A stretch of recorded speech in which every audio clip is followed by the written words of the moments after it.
ఎన్నాళ్ళి IAS ఉద్యోగం ఆ రాజకీయ నాయకులు చూడు, అందరూ వాళ్ళకి వంగి వంగి ఎలా సలాం కొడుతున్నారో చూడు. మనం అలాంటి సలాంలు కొట్టించుకోవాల్సిందే, ప్రజాప్రతినిధిగా వెలిగిపోవాల్సిందేనని అనుకుంటూ చేస్తున్న ఉద్యోగానికి రాజీనామా చేశారు ఆ ఆఫీసర్. వెంటనే వైసీపీ కండువా కప్పేసుకున్నారు. ఎమ్మెల్యే టికెట్ కూడా పరుగులు పెడుతూ వచ్చి ఒళ్ళో వాలిపోయింది. కానీ ఆ తర్వాతే అసలు కథ మొదలైంది. మనోడి పొలిటికల్ ఎంట్రీ బీభత్సం భయానకంగా ఉందట. అమ్మని, రాజకీయాలంటే ఇలా ఉంటాయా అని తలకొట్టుకుంటున్న అధికారెవరు? ఏంటి ఆయనకు వచ్చిన కష్టం? ఏదైనా గాని దిగితేనే లోతు తెలుస్తుంది అంటారు. రాజకీయాల్లో అయితే అది ఇంకా ఎక్కువ. బయట నుంచి చూస్తుంటే అంతా ఆహా ఓహో అన్నట్టుగానే ఉంటుంది.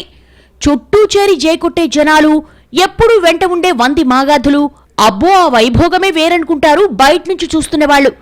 కాని దిగినోడికి కదా ఆ ఆరంభారం గురించి తెలిసేది. ఇప్పుడు కర్నూలు వైసీపీ ఎమ్మెల్యే అభ్యర్థి మాజీ ఐఏఎస్ అధికారి ఇంతియాజ్ అహ్మద్ కు అదే తెలిసొస్తోందట. ఐఏఎస్ ఆఫీసర్ గా చాలా మంది రాజకీయ నాయకుల్ని దగ్గరగా చూసిన ఈ మాజీ ఐఏఎస్ కూడా అసలు ఈ రాజకీయం ఏమిటో పట్టాన అంతుపట్టడం లేదట. గ్రూపులు, కుట్రలు, కులాలు, మతాలు, ఆర్థిక లావాదేవీలు ఇలా ఒకటి కాదు రెండు కాదు మల్టిపుల్ ఇష్యూని ఎదుర్కోవాల్సి రావడంతో అమ్మో అని అంటున్నట్టుగా తెలిసిందే.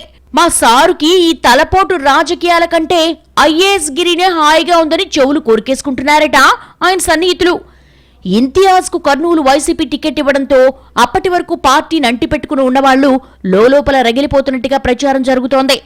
అప్పటికే తమ నాయకుడు ఫలానాన్ని ముద్ర వేసుకున్న వాళ్లు, పార్టీలో తమ ప్రాధాన్యత ఇది అనుకుంటూ ఇన్నాళ్లు యాక్టివ్గా ఉన్నవాళ్లు ఇప్పుడేమీ తేల్చుకోలేక ఈ వ్యవహారాన్ని జీర్ణించుకోలేకపోతున్నట్లుగా చెప్పుకుంటున్నాయి పార్టీ వర్గాలు. పోలింగ్ టైం దగ్గర పడుతున్న కొద్దీ ఆ ఫీలింగ్ ఇంకా ఎక్కువగా అవుతోందన్నది కర్నూలు వైసీపీ వర్గాల talk. Sitting MLA Hafeez Khan, మాజీ ఎమ్మెల్యే ఎస్వి మోహన్ రెడ్డి కర్నూలు టికెట్ ఆశించారు. ఆ అవకాశాన్ని ఇంతియాజ్ తన్నుకుపోవడంతో వాళ్లలో అసహనం కట్టలు తెంచుకుంటోందని, అధిష్టానం జోక్యంతో జస్ట్ రోడ్డెక్కడవులే తప్ప మిగతాదంతా సేమ్ టు సేమ్ అసమ్మతి రాజకీయం, ఇష్టం లేని కాపురంలాగానే ఉందంటున్నారు.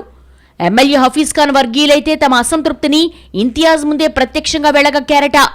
తమ వర్గానికి ప్రాధాన్యత ఇవ్వడం లేదని, ప్రచారానికి పిలవడం లేదని, ఎస్వి మోహన్ రెడ్డి వర్గానికి ప్రాధాన్యత ఇస్తున్నారని నిలదీసినట్టుగా తెలిసిందే. రాష్ట్రంలో ముస్లింలు ఎక్కువగా ఉన్న ప్రాంతాల్లో పర్యటిస్తూ వైసీపీ విజయానికి కృషి చేయమని హఫీజ్ ఖాన్ ఆదేశించింది పార్టీ అధిష్టానం. కర్నూలులో ఆయన వర్గంతో సమస్యలు రాకుండా చూడటం కోసమే ఆ పని చేసిందన్నది బహిరంగ రహస్యం. ఎస్వి మోహన్ రెడ్డి వర్గానికి ప్రాధాన్యమిస్తున్నారని ఓవైపు ఎమ్మెల్యే మనుషులు రగిలిపోతుంటే అటు ఎస్వి వర్గం సైతం ఏమాత్రం సంతృప్తిగా లేదట. మోహన్ రెడ్డికి జిల్లా వైసీపీ అధ్యక్ష పదవి హామీ ఇచ్చి చివరకు మరొకరికి అప్పగించారని, ఇక తాము పనిచేసే ప్రసక్తే లేదంటూ ఇంతియాజ్ ఇంటికి వెళ్లి మరీ అల్టిమేటం ఇచ్చారట ఆయన వర్గీయులు. ఆ తర్వాత ఇంతియాజ్ ఆగ మేఘాల మీద మోహన్ రెడ్డి ఇంటికి వెళ్లి గంటకు పైగా చర్చించారు. దాంతో పరిస్థితిలో కాస్త మార్పు వచ్చినా అదంతా మనస్ఫూర్తిగా వచ్చిన మార్పేనా అన్నది రాజకీయ వర్గాల డౌట్, అనుమానం. ఇక హఫీజ్ ఖాన్ వర్గానికి చెందిన 19 మంది కార్పొరేటర్లు రహస్య సమావేశం పెట్టుకున్నట్టుగా గుసగుసలు వినిపిస్తున్నాయి. కర్నూలులో తమ ప్రమేయం లేకుండా, తమకు సమాచారం కూడా ఇవ్వకుండా ఇంతియాజ్ ఇష్టారాజ్యంగా ఎన్నికల బూత్ కమిటీల్ని మార్చేశారని మండిపడుతున్నారట కార్పొరేటర్స్. ఎస్వి మోహన్ రెడ్డి చెప్పినట్టే ఇంతియాజ్ నడుచుకుంటున్నారని హఫీజ్ ఖాన్ వర్గం కార్పొరేటర్లు ఫైర్ అవుతున్నట్టుగా తెలిసిందే. విషయం తెలిసి ఇంతియాజ్ వారందరినీ పిలిపించుకుని మాట్లాడి కూల్చేసేందుకు ప్రయత్నించారని పార్టీ వర్గాల టాక్. సమ్మర్ సెగల్లా ఎందుకయ్యా మండిపడతారు?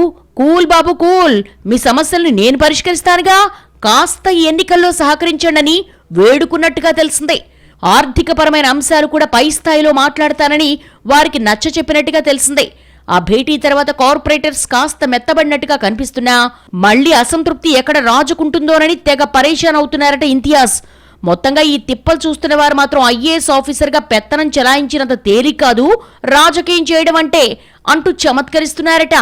మరి ఎన్నికలయ్యేసరికి ఇంతియాజ్ డక్కా ముక్కిలు తిని ఫుల్ టైం పొలిటీషియన్ గా మారిపోతారా?